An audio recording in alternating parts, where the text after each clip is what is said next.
This woman's son died on Saturday in fighting inside Tigray. She is one of thousands of Ethiopian refugees crossing the border into Sudan. They are fleeing the chaos of the latest violence in northern Ethiopia. They chased us to the border. There is looting and stealing and killing like in Rwanda.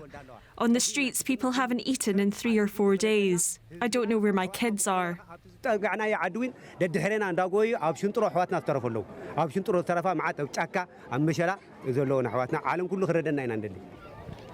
first thing they need is food. Currently, there is no food, nothing. This camp is running on the help of the people. Without the effort of the people, this camp would not be here. The exodus comes amid increasing tensions across the region. Tigrayan forces bombed an airport in Eritrea's capital Asmara in retaliation against the country's support for Ethiopia. The move has stoked fears of a wider conflict in the Horn of Africa. The destruction of Tigray's critical infrastructure, dams and institutions that serve the public will not be met with our silence. The conflict had been restricted to Ethiopia. Now that it's spilled across an international border, it's become much more serious.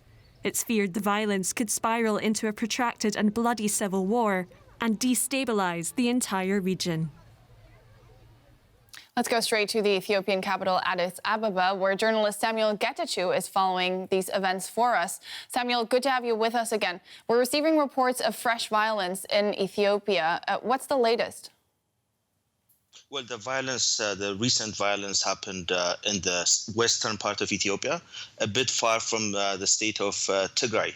But the latest is the leadership of Tigray has admitted sending rockets to Asmara, making this not just an internal conflict, but a conflict that involves Eritrea and Sudan welcoming thousands of Ethiopian refugees, now being more than 20,000. So it's a disaster waiting to happen, and we were just as shocked and overwhelmed with what's happening. For our viewers unfamiliar with the situation in the region, could you explain why the TPLF is dragging neighboring countries into this dispute? Well, the leadership of TPLF, the former government, because the federal government no longer recognizes the state government in Tigray, has been accusing Eritrea of helping Ethiopia or siding with Ethiopia. And even the war between Ethiopia and Eritrea, the Tigrayans have always been in fights with neighboring Eritrea, which was part of Ethiopia. So it's something that started almost a generation ago and is continuing with the government of Abiy. But Eritrea was a state of Ethiopia, and they became their own state in 92-93. With the conflict now spilling across the border, how big of a threat is this to the stability in the entire region? I think people should just forget about this region being affected. This is going to affect Europe especially, because these people will end up moving to or making an attempt to go to Europe and many countries, because Sudan cannot help this many people with little resources, and even the NGOs in Tigray have been looted. They're empty. It's the region, the state of Tigray, is host to thousands of Eritrean refugees.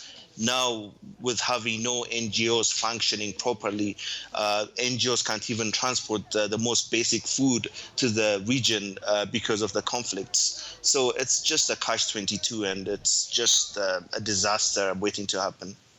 Journalist Samuel Getachew in Addis Ababa, thank you very much for your insights. Thank you.